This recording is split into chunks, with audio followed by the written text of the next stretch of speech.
chỉ có nước thì còn được 2 tấn.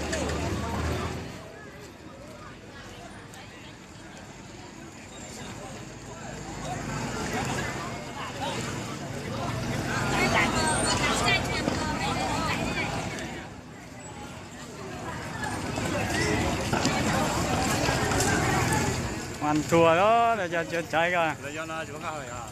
Bên nào mà chỗ nào cũng tàu đó mà dân tàu. Đấy loại gì ta liu nêu.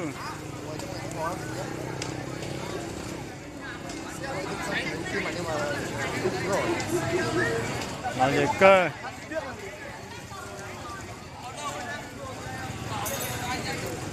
Nó chơi còn mà. Lưng chỉ có gì đâu. Bắt lỗi đầu tiên chứ. Cho nên đầu tiên như thế chính dây á, nó thấy nó lấy trong ta rồi. Sao nó giờ tao thổ là. Tàu rồi, ta tàu cũ nè. Cú đã. Dạ, cái chế xay nó mà cũ trong chấp là nó xa thì thế nào cũ tàu cũ trong chấp là cũ trong đuột phải trong cánh hả?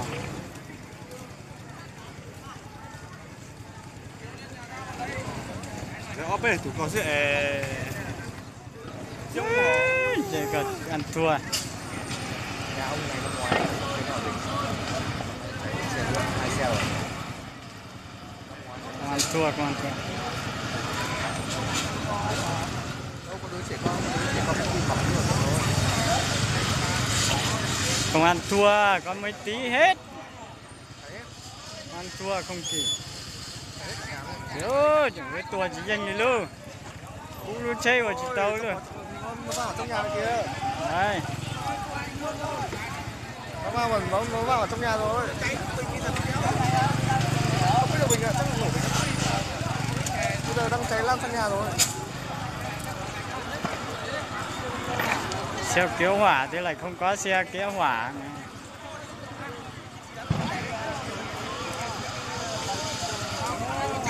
Hết.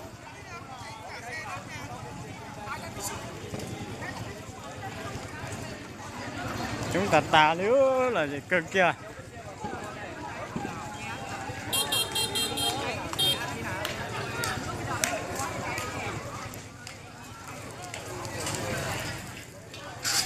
Đấy, chạy cho này cũng cách cũng chạy chỗ không mất khoảng 9 cm chứ.